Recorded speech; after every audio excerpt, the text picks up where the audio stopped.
taliyaha ciidanka booliska dowlad goboleedka Hirshabelle Korneel Xasan Dhiciso Xasan ayaa amar ka soo saaray hubka sida sharci darrada lagu dhaxwato gudaha magaalada Jowhar hay'adaha ammaanka ayuuna furay in gacanta ay ku soo dhigaan cid walba oo sida sharci darrada ugu dhaxwato gudaha magaalada Jowhar ee caasimadda dowlad goboleedka Hirshabelle saraakiisha ciidamada xukuumadda waxaan faraynaa hoon leenahay waan ka codsayna inay ciidamadooda xakameeyaan ninka asgariga haddii uu magaalada soo galayna asigoo libisan oo dariiskiisa wata inuu soo galo saas ku yimaado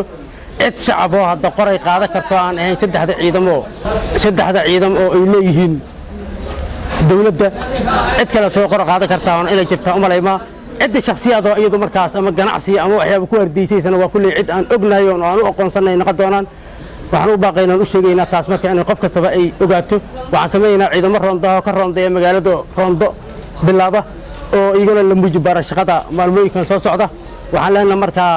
haddii ay xabada dhacay ay taana ciidamada kulli xirooyinka meelaha goobaha degan ayagana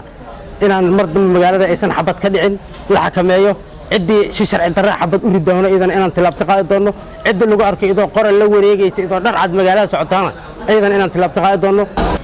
dhammaan waxaan leeyahay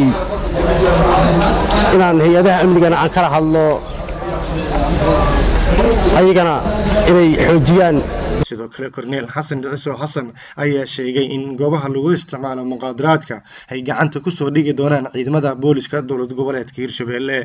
maadaama bisha barakaysnaad lagu jiro bilaha kale ay ka duwan tahay inaan haddii ay waxyaabaha oo aan fiicnayn oo maandooriyada oo haddii ay qamri tahay haddii ay xashiish tahay haddii ay calaq tahay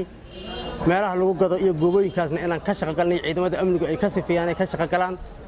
waxay u diyaar garoobaan laga bilaabo saacadaas inaan waajibaadka shaqo aan gudano howlahaas laga shaqeeyo Liban Cabdulle Maxamed Liban Lakiban Somali Cable TV caasimadda dowlad goboleedka Hirshabelle magaalada Jowhar